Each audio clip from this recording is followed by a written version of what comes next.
Hello दोस्तों, स्वागत है आप सभी का एनडीसी क्लासेस के इस डिजिटल प्लेटफॉर्म पे। मैं हूं सिद्धि और आज आप सभी लोगों का स्वागत करती हूं हमारे रीड प्री लेवल फर्स्ट के फ्री बैच में। जैसा कि आप सभी लोग जानते हैं, हमारी ये फ्री क्लासेस चल रही है जिसके अंदर मैं आप सभी लोगों को मैथ्स पढ़ा रही हूं और हमारी नंबर सिस्टम वाली यूनिट की 8 क्लासेस हो चुकी हैं। पिछली क्लास के अंदर हमने बॉड मास के बारे में डिस्कस किया था कि बॉड मास क्या होता है ना। हमें पता है कि बॉड मास किस लिए हम यूज करते हैं। बॉड मास हम इसलिए यूज करते हैं अगर हमारे को बहुत सारी संख्याएं दे दी जाएं और उन संख्याओं के साथ में बहुत सारे चिन्ह दे दिए जाएं, प्लस भी दे दिया, माइनस भी दे दिया, मल्टीप्लाई भी दे दिया, डिवाइड भी दे दिया, यानी कि इतनी बड़ी संख्या, इतनी सारी संख्याएं और उनके साथ में आपको इतने सारे चिन्ह दे दिए जाएं, तो आप उसको किस तरीके से सॉल्व करोगे, उसको आप बॉड मास के रूल से सॉल्व करोगे। बॉड मास का जो रूल होता है ये गणित का संविधान होता है। ये क्या होता है? ये गणित का संविधान होता है। इसी के अकॉर्डिंग आपको सॉल्व करना होता है। ये आपको बात ध्यान में रखनी है, ठीक है। अब हमें पता है कि बॉड मास क्या होता है। बी का मतलब होता है ब्रैकेट। बी का क्या मतलब होता है? ब्रैकेट। 3 टाइप के ब्रैकेट होते हैं, सबसे छोटा वाला, फिर ये कर्ली वाला और फिर ये सबसे बड़ा ब्रैकेट होता है। ओ का क्या मतलब होता है? ओ का मतलब होता है ऑफ। ऑफ यानी कि गुणा करना। ब्रैकेट के बाहर, अगर ब्रैकेट के बाहर आपको कोई ऐसी संख्या दे दी जाए, ब्रैकेट के जस्ट पास में चिपकी हुई, ब्रैकेट से पहले या ब्रैकेट के बाद में अगर आपको कोई ऐसी संख्या दे दी जाए जिनके बीच में कोई भी चिन्ह नहीं लगा, जैसे ब्रैकेट और 2 के बीच में अभी यहाँ कोई चिन्ह नहीं लगा, तो इसका मतलब क्या है कि वो आपस में क्या है? गुणा में है, वो आपस में मल्टीप्लाई में है। तो ये कौन सी चीज हो जाती है? ये ऑफ हो जाती है। ब्रैकेट के बाद ऑफ। फिर उसके बाद में डी का मतलब हमें पता है। डी का मतलब क्या था? डिवीजन था, यानी कि भाग देना। एम का मतलब पता है। एम का मतलब क्या था? मल्टीप्लाई करना, यानी कि गुणा करना। ए का क्या मतलब था? ए का मतलब भी हमें पता है कि क्या था? ऐड करना, यानी कि जोड़ना। और एस का मतलब क्या था? सब्ट्रैक्ट करना। ये सारी चीजें हमने कल की क्लास में बहुत अच्छे से डिस्कस की थी और क्वेश्चंस भी प्रैक्टिस किए थे। 3 क्वेश्चंस मैंने आपको होमवर्क दिए थे, वो तीनों क्वेश्चंस हम एक बार देख लेते हैं। पहला जो क्वेश्चन मैंने आपको दिया था वो ये था।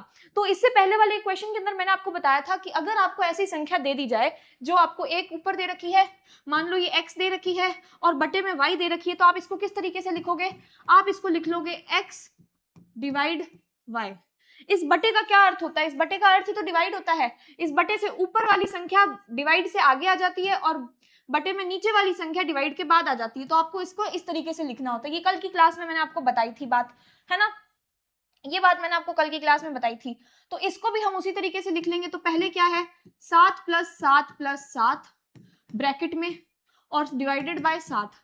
अब हम इसमें क्या लगा देंगे? बड़ा ब्रैकेट लगा देंगे। हम इसमें बड़ा ब्रैकेट लगाकर इस पूरी संख्या को अलग रख लेंगे। अब इस संख्या के बाद में क्या आ जाएगा? डिवाइड आ जाएगा। कौन सा डिवाइड? ये बटे वाला। ये जो इसमें अपॉन का साइन है, इसके अंदर हम यहाँ पे डिवाइड लगा देंगे और फिर नीचे वाली संख्या को भी बड़े ब्रैकेट में लिख लेंगे। 5 + 5 + 5 डिवाइडेड बाय 5। ठीक है, इस तरीके से आपने इसको लिख लिया।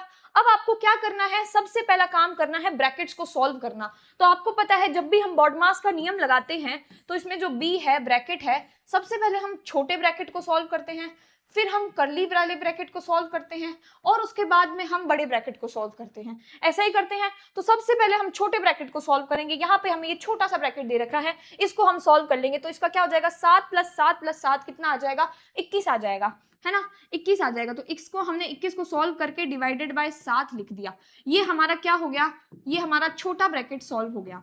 हो गया छोटा ब्रैकेट सॉल्व। अब हम इन दोनों बड़े ब्रैकेट्स को सॉल्व कर लेंगे। यहाँ पर इस बड़े ब्रैकेट को सॉल्व करके लिख लेंगे और यहाँ पर इस बड़े ब्रैकेट को सॉल्व करके लिख लेंगे।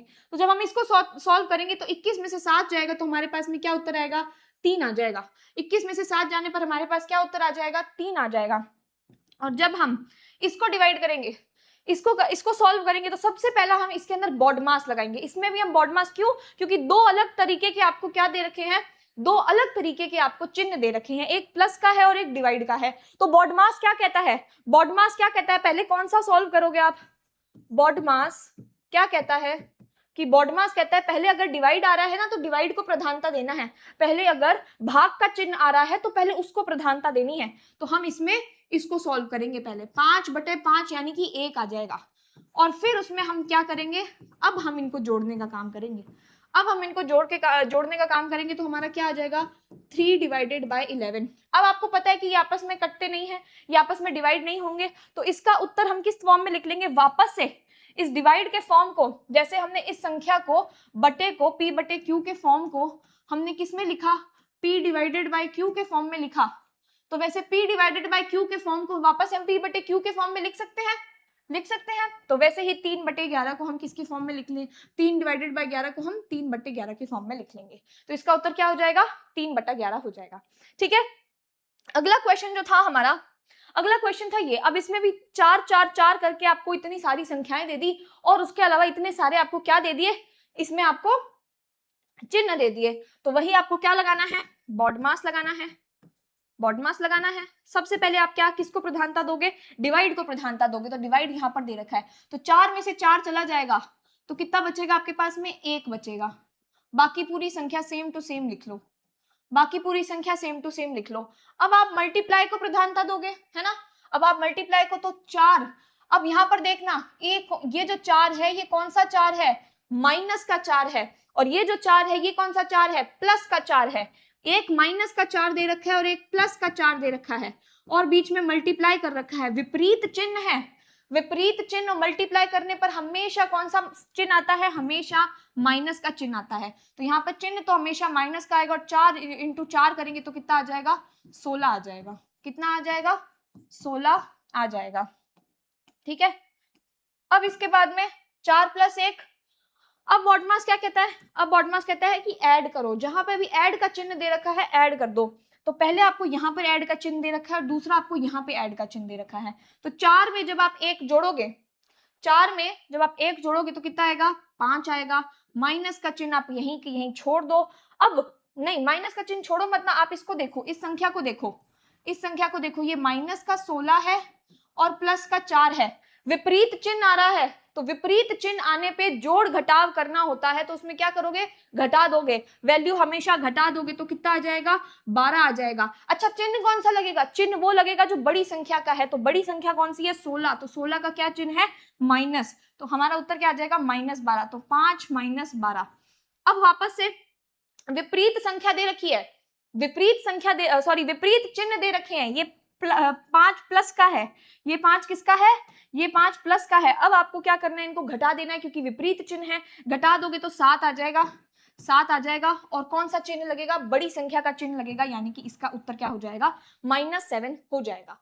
ठीक है, इसके बाद में नेक्स्ट वाला क्वेश्चन देखते हैं। नेक्स्ट क्वेश्चन क्या दे रखा है, फिर आपको दे दिया, फिर आपको, तो अब आपको क्या करोगे, बॉडमास, बॉडमास में सबसे पहला काम क्या होता है, ब्रैकेट हटाना। तो हमें भी ब्रैकेट दे रखा है, ब्रैकेट को सॉल्व कर लोगे। 180 में से आप 3 को घटाओगे तो आपके पास में क्या आ जाएगा, 60 आ जाएगा, 60 आ जाएगा।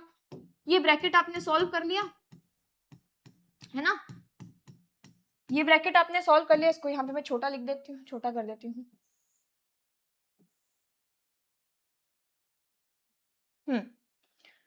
ठीक है, अब आपको क्या करना है, अब आपको पता है कि सबसे पहले बॉडमास में आपको किसको प्रधानता देनी है, सबसे पहले बॉडमास में आपको डिवाइड को प्रधानता देनी है। तो क्या डिवाइड हो रहा है, 12 में से 60, 12/60, 12/60। हमें पता है कि 6 2 जा कितना होता है, 12 होता है। और यहाँ पर इसको अगर हम 2 की टेबल से काटेंगे तो ये कितना आ जाएगा, 6, ये कितना आ जाएगा, 30।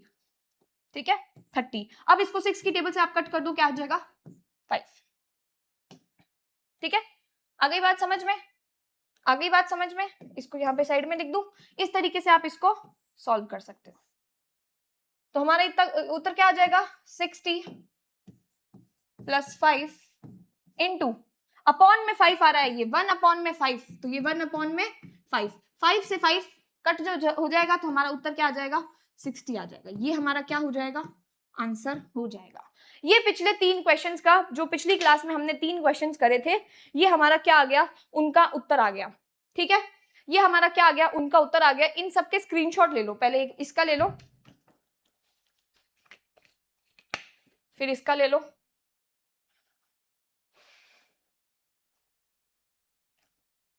और अब इसका भी ले लो। ठीक है,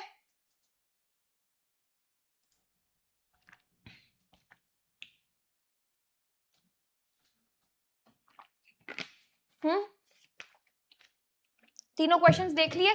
इसका उत्तर क्या आ रहा है, 3/11 आ रहा है।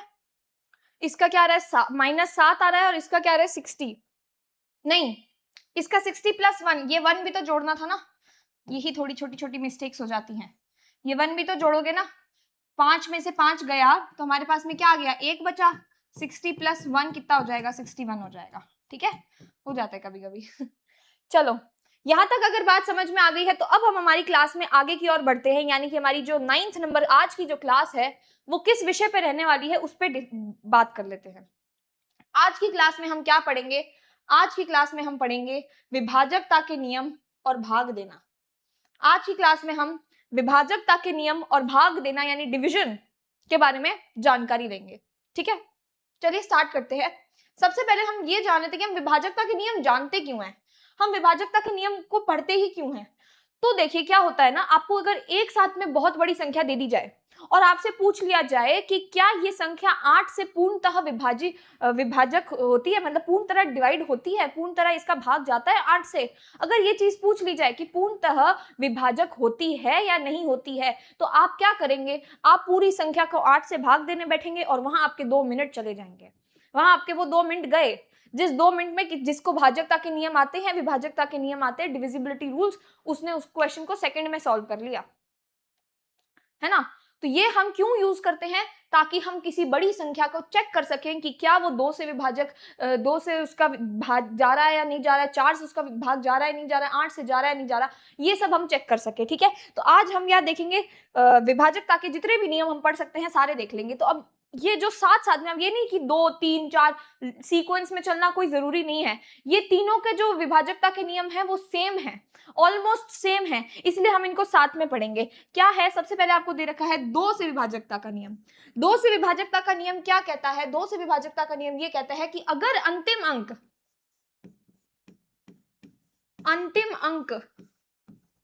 में, अगर अंतिम अंक में 2 से भाग जाएगा,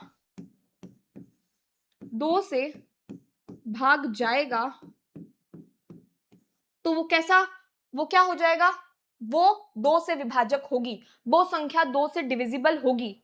अगर किसी संख्या में, अगर किसी नंबर में 2 से पूरी तरीके से डिवाइड जा रहा है तो वो संख्या 2 से डिविजिबल है, वो संख्या 2 से विभाजक है। ठीक है, या फिर ये तो एक पॉइंट है, दूसरी बात क्या है, अगर किसी संख्या के अंत में, अगर किसी संख्या के अंत में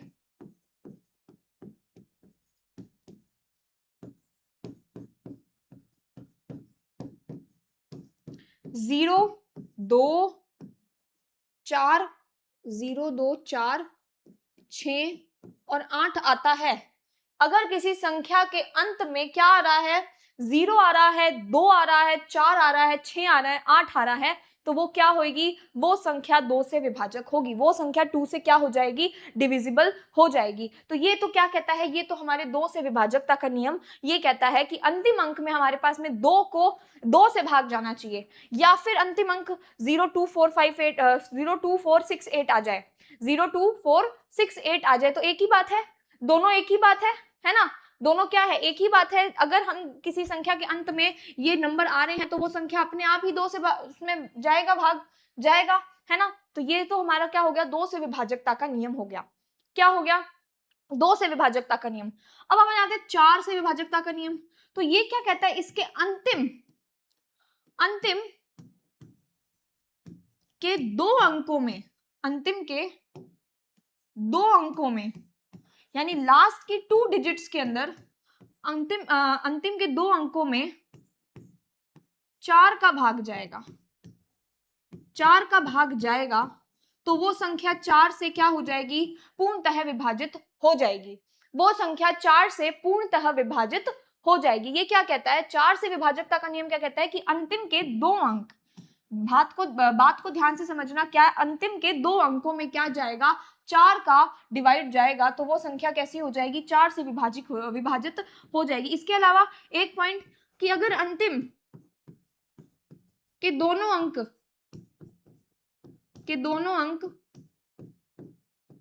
शून्य हो, अंक शून्य हो, अगर अंतिम के दोनों अंक शून्य हो, यानी कि जैसे आपको दे रखी है कोई 7500, ये संख्या आपको दे रखी है, तो आपको देखते से ही पता चल रहा है कि अंतिम के 2 अंक क्या है, शून्य है, ये संख्या 4 से डिवाइड होगी। ये संख्या 4 से डिवाइड होगी, आपको 4 से भाग देने की जरूरत भी नहीं है इसके अंदर, ठीक है। ये संख्या क्या होगी, 4 से डिवाइड होगी अगर इसके अंतिम के 2 अंक क्या है, शून्य है। या फिर अगर आपको कोई संख्या दे रखी है 4 3 6 4, ये आपको कोई संख्या दे रखी है तो ये भी 4 से डिवाइड होगी। क्यों होगी, क्योंकि इसके जो अंतिम के 2 अंक है वो क्या है, वो 4 से पूर्णतः विभाजित होते हैं। अगर अंतिम के 2 अंकों में 4 का भाग जा रहा है, 4 का पूरा भाग जा रहा है, तो वो संख्या कैसी हो जाएगी, वो 4 से विभाजित संख्या होगी। और अगर किसी संख्या के अंत में 2 बार 0 आ जाए, 2 शून्य आ जाए, तो वो भी कैसी होगी, 4 से डिवाइड होगी, ठीक है। इसके अलावा 8 का विभाजकता का नियम क्या कहता है, 8 से विभाजकता का नियम क्या है, क्या कहता है ये नियम कहता है कि अंतिम के 3 अंकों में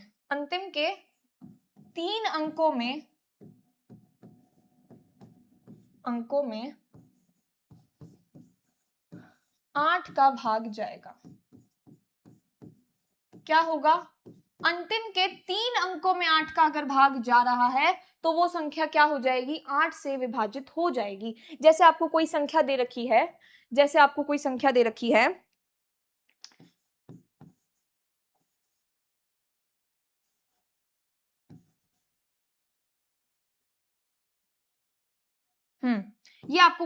रखी है, ठीक है।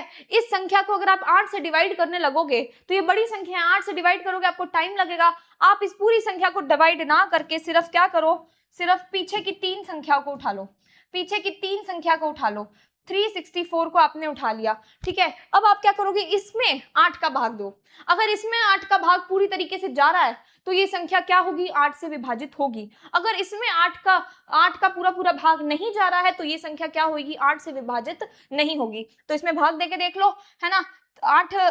8 इंटू 4 कितना होता है, 32 होता है। तो 8 एक बार तो चला गया, उसके बाद में कितना बचा हमारे पास में, 2 बचा, 24। 8 की कितनी टेबल में 24 आता है, 43। यानी कि भाग जा रहा है, पूरी तरीके से भाग जा रहा है। इसका क्या अर्थ हो गया कि ये संख्या 8 से विभाजित है। ये संख्या क्या है, 8 से विभाजित है ना।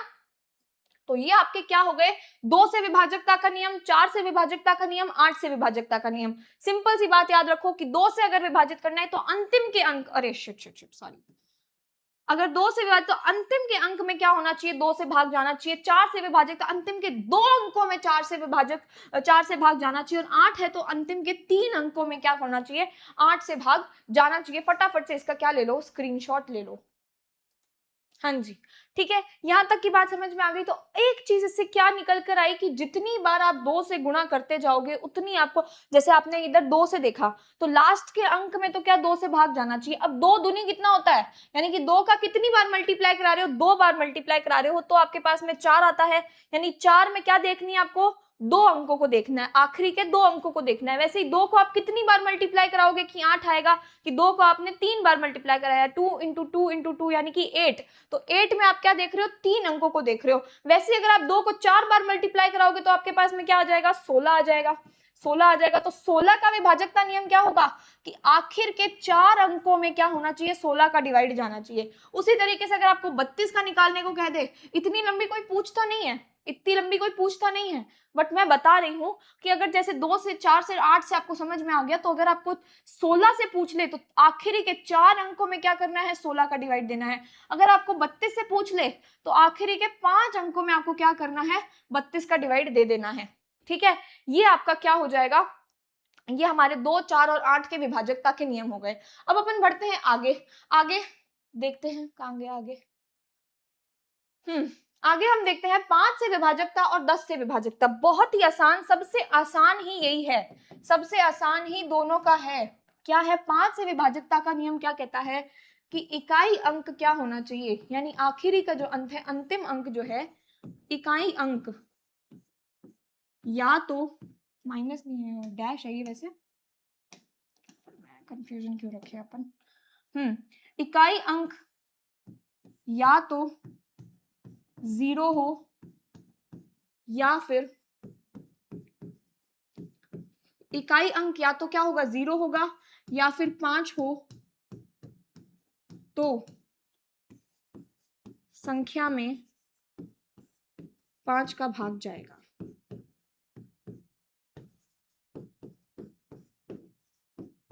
क्या कह रहा है कि अगर कोई संख्या दे रखी है आपको, उस संख्या के अंदर लास्ट का जो अंक है, उस संख्या के अंदर जो इकाई का अंक है, अगर वो 0 है, इकाई का जो अंक है वो क्या है, वो 0 है, तो आपका उसमें 5 का भाग जाएगा। 0 और 5 है, अगर इकाई का जो अंक है वो या तो 0 हो या 5 हो, तो क्या होगा, उसमें हमारे 5 का डिवाइड पूर्णतः से जाएगा। वही हमारा 10 का क्या कहता है, 10 का नियम ये कहता है कि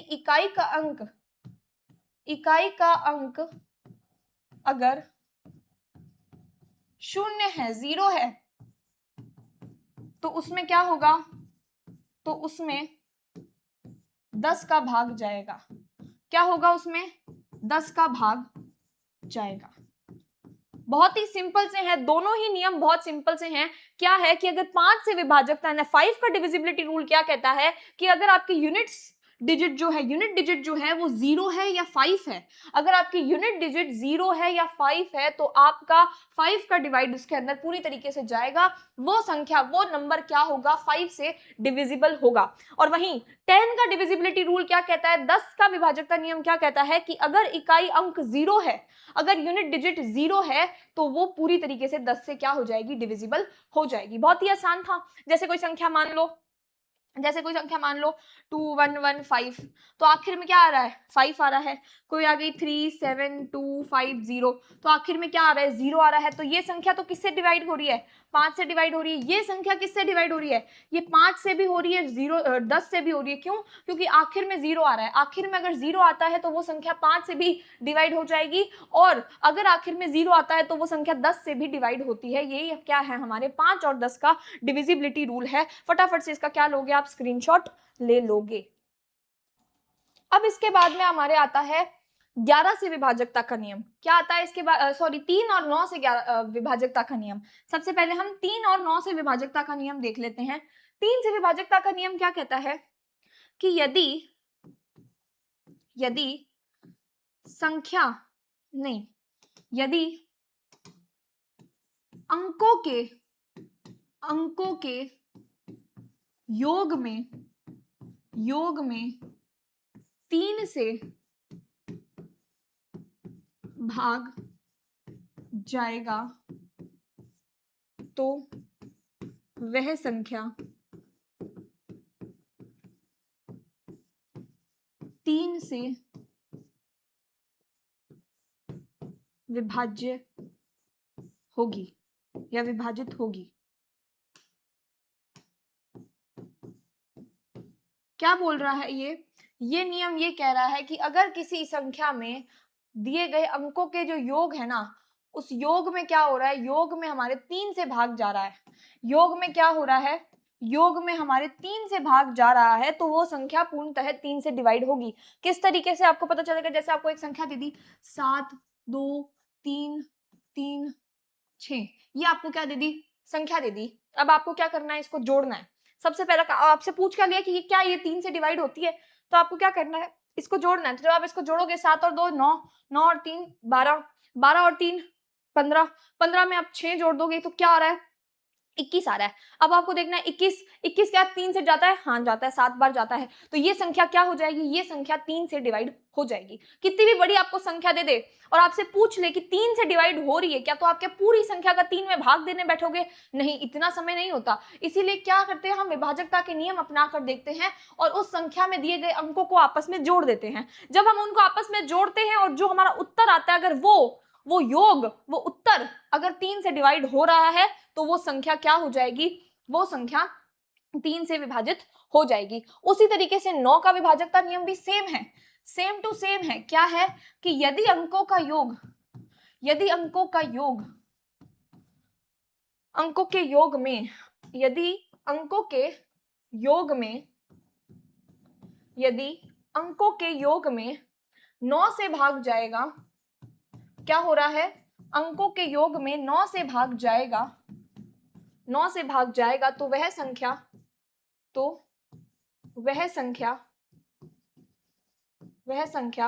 9 से क्या हो जाएगी, विभाजित हो जाएगी। वह संख्या 9 से विभाजित होगी। अगर किसी नंबर के अंदर, अगर किसी नंबर के उनके सारी डिजिट्स के सम के अंदर 9 का डिवाइड हो रहा है तो वो पूरी की पूरी संख्या, वो पूरा का पूरा नंबर क्या होगा, 9 से डिविजिबल होगा। ठीक है, यहां तक कि अगर बात समझ में आती है तो क्या कर लो, इसका स्क्रीनशॉट आप ले लो। फटाफट से आप क्या करोगे, इसका स्क्रीनशॉट ले लोगे, फिर अपन आगे चलेंगे। ठीक है, तो अब अपन चलते हैं सबसे इंटरेस्टिंग जो अभी तक का मुझे लगता है कि जो सबसे इंटरेस्टिंग हमारा विभाजकता का नियम है वो हम देख लेते हैं। वो कौन सा है, वो है 11 से विभाजकता। 11 से विभाजकता का जो नियम है ना, वो सबसे इंटरेस्टिंग है और सबसे कंफ्यूजिंग भी है। ठीक है, क्यों कंफ्यूजिंग क्यों है, अभी जान लेते हैं। क्या कहता है ये नियम, यदि किसी संख्या में, यदि किसी संख्या के विषम स्थानों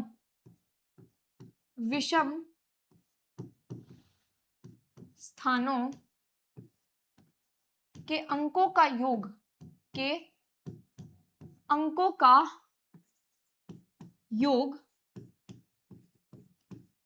तथा उनके सम स्थानों के अंकों का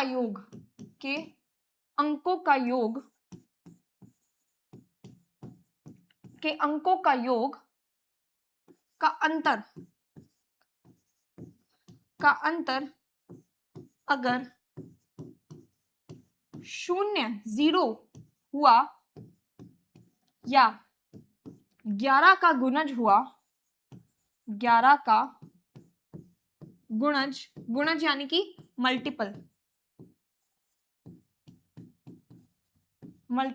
गुणज हुआ, तो वह संख्या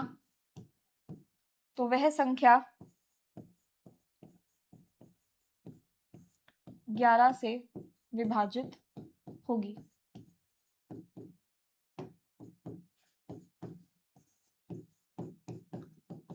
क्या कह रहा है ये नियम, ये कह रहा है कि यदि कोई आपको संख्या दे रखी है, ठीक है, मान लो आपको कोई संख्या दे रखी है, ये मान लो आप संख्या है 238414, ये आपको क्या दे रखी है, एक संख्या दे रखी है। ठीक है, मान लो आपको एक संख्या दे रखी है। अब क्या बोल रहा है, उसके विषम स्थानों के अंकों का योग। तो विषम स्थान कौन सा, पहला स्थान, ये दूसरा, तीसरा और पांचवा, ये क्या हो गए, ये विषम स्थान हो गए।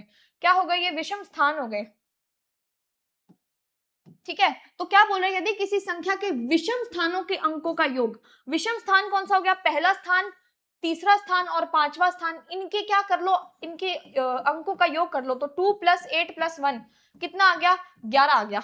ठीक है, क्या आ गया, 11 आ गया। अब तथा उनके सम स्थानों के अंकों का योग, सम स्थानों के अंकों का योग, तो उनका सम स्थान पे कौन सा है, तीसरा है, ये दूसरा स्थान, चौथा स्थान और छठा स्थान, यानी कि 3 + 4 + 4, इनको जोड़ लो, कितना आ गया, 11 आ गया। इनका अंतर निकालना है हमें। क्या करना है, देखो ध्यान से समझने की जो लैंग्वेज है ना, उसको प्यार से समझो। क्या कह रहा है कि यदि कोई संख्या, वो संख्या दे रखी है, ठीक है, उसके विषम स्थानों के अंकों का योग, कोई संख्या आप इधर मानो, उसको भूलो, यहां देखो, कोई मान लो संख्या दे रखी है आपको ABCDEFG, ये मान लो आपको कोई संख्या दी है, मान लो कि ये संख्या है। ठीक है, अब इसके विषम स्थान, तो विषम स्थान, ये प्रथम स्थान है, ये दूसरा स्थान है, तीसरा, चौथा, पांचवा, छठा, सातवां, तो विषम स्थान कौन से हो जाएंगे, जो पहला हो गया, उसके अलावा जो तीसरा हो गया, जो पांचवा हो गया, सातवां हो गया, अगर आगे और दे रखा है तो 9वां, 11वां, यानी कि जो विषम स्थान पर अंक बैठे हैं उन अंकों का क्या कर दो, योग कर दो। तो आपने इधर क्या करा, उन अंकों का योग कर दिया जो विषम स्थानों पर बैठे हैं। विषम स्थानों पर बैठे अंकों का योग किया तो आपके पास में क्या आ गया, आपके पास में आ गया A + C + E + G, ये आपका क्या आ गया, विषम स्थानों का योग आ गया। ये क्या आ गया, विषम स्थानों का योग आ गया। अब आपको क्या करना है, तथा उनके सम स्थानों के अंकों का योग। अब जो सम स्थान पे अंक बैठे हैं B, D और F, कौन से स्थान पे बैठे हैं, ये दूसरे स्थान पर बैठे हैं, ये चौथे पर बैठा है, ये 6th पर बैठा है, तो इनका भी योग कर दो, इनका भी योग कर दो। तो B + D + क्या कर दो, F कर दो। इनके योग का अंतर, किनका अंतर, विषम स्थान पर बैठे अंकों के योग का और सम स्थान पे बैठे अंकों के योग का क्या करना है, अंतर करना है, यानी इनको माइनस कर देना है। अब ये जो आपने माइनस किया, माइनस करके जो आपका उत्तर आएगा, अगर वो जीरो आता है, अगर वो उत्तर क्या आता है, जीरो आता है, या फिर वो उत्तर 11 का गुणज आ जाता है, 11 का गुणज यानी कि 11 का मल्टीपल, हाँ 11 का क्या आ जाता है, गुणज आ जाता है, यानी कि मल्टीपल आ जाता है, तो वो संख्या क्या होगी, 11 से विभाजित होगी। जैसे कि उस एग्जाम्पल में देखो, अब ये आपको एक संख्या दे रखी है, इस संख्या का क्या हो रहा है, दो से भाग, पहला स्थान, दूसरा स्थान, पहला स्थान है ये, फिर ये कौन सा है, दूसरा स्थान, तीसरा स्थान, चौथा स्थान, पांचवा स्थान और छठा स्थान। ये आपको क्या दे रखे हैं, 6 स्थान दे रखे हैं। ठीक है, अब आपको क्या करना है, पहले तो क्या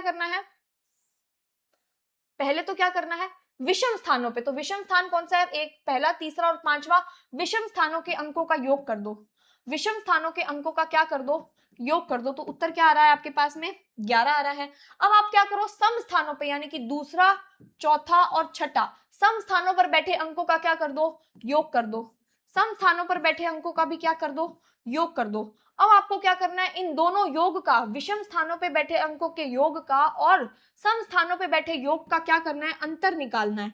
अंतर अगर आपका क्या आ रहा है, अंतर अगर आपका क्या आ जाए, अंतर अगर आपका क्या आ जाए, अंतर अगर आपका 0 आ जाए, या अगर अंतर आपका 11 आ जाए, 11 का गुणज आ जाए, तो वो संख्या कैसी होगी, वो संख्या 11 से विभाजित होगी, वो संख्या क्या हो जाएगी, 11 से। तो यहाँ पर क्या आ रहा है, 0 आ रहा है, यानी कि ये जो संख्या दे रखी है आपको 2 3 8 4 1 4, ये संख्या क्या हो रही है, ये संख्या 11 से विभाजित हो रही है, ये संख्या क्या हो रही है, 11 से विभाजित हो रही है। एक और एग्जाम्पल ले लेते हैं, पहले इसको थोड़ा सा साफ कर देते हैं ना, एक और एग्जाम्पल लेके चलते हैं, एक और एग्जाम्पल हम लेकर चलते हैं।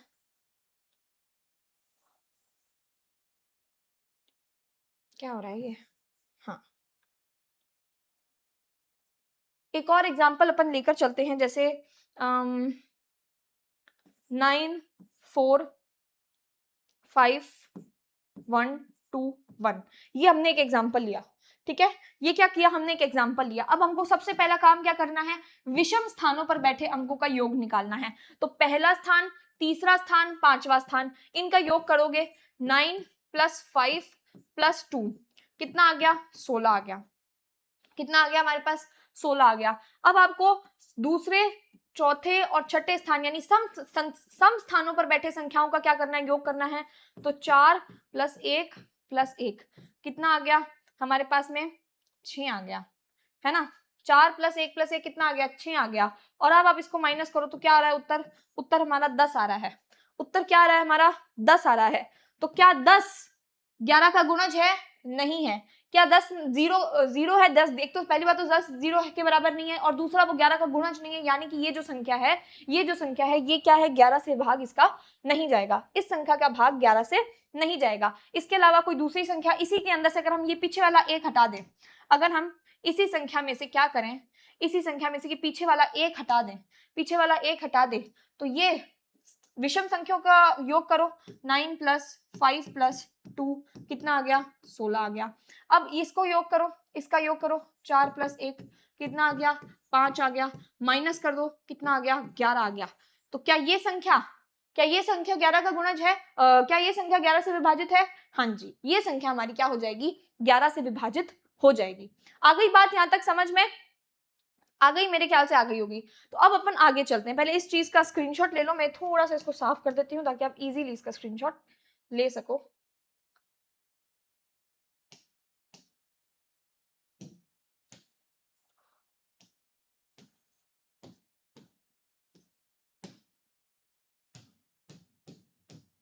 ठीक है, अब आप इसका क्या ले लोगे, स्क्रीनशॉट, वेरी गुड। अब आप इसका स्क्रीनशॉट ले लो, ठीक है। ठीक है, तो अब अपन चलते हैं आगे, आगे क्या है, 6 12 15, ये सारी ऐसी संख्याएं हैं जो क्या है, 3 से भाग जाता है, जिनके अंदर 3 से क्या जा रहा है, भाग जा रहा है। किन की बात कर रही हूं मैं बात कर रही हूं 6 से विभाजकता, ठीक है, 6 से विभाजकता, इसके अलावा 12 से विभाजकता,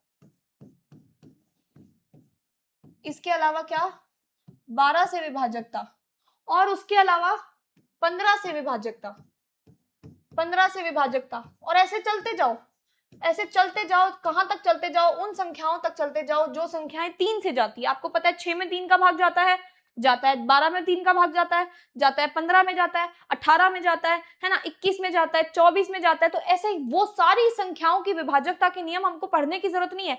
क्यों नहीं पढ़ने की जरूरत? क्योंकि हमें पता है कि उनमें 3 का भाग जाता है। तो ये विभाजकता के नियम क्या कहते हैं कि अगर किसी संख्या में अगर किसी संख्या में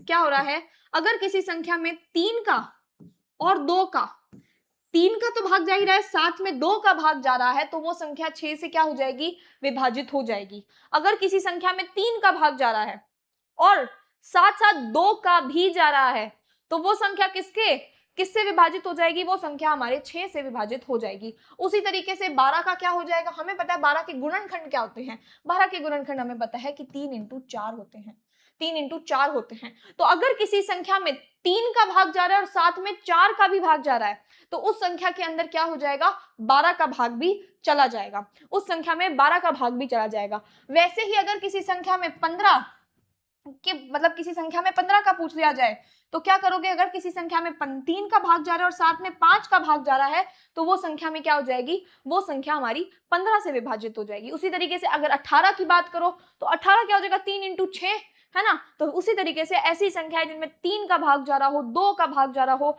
तो वो 6 में भाग जाएगा और वो भी 18 में भी भाग जाएगा। तो इस तरीके से आपके चलता रहता है, इनको इतना डिटेल में पढ़ने की हमें आवश्यकता नहीं है। बस 6 का याद रख लो, 15 और 12 और 15 का तो फिर भी आपको याद रखने की जरूरत नहीं है। 6 का फिर भी आप एक बार याद रख सकते हो कि जिस संख्या में 3 का भाग जा रहा हो, 2 का भाग जा रहा हो, तो वो संख्याएं कैसी हो जाएंगी, वो संख्याएं 6 से अच्छी तरीके से विभाजित हो जाएंगी। ठीक है, आ गई बात समझ।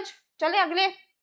अब अगला हमारा आ जाता है 7, जो कि हमेशा से कंफ्यूजिंग रहा ही है ना। 7 से विभाजकता का जो नियम है ना, वो बहुत ही ज्यादा कठिन है। ऐसी कोई स्पेसिफिक शर्त नहीं है कि हाँ ये चीज फॉलो करोगे तो हमारी जो संख्या होगी वो 7 से क्या हो जाएगी, विभाजित हो जाएगी।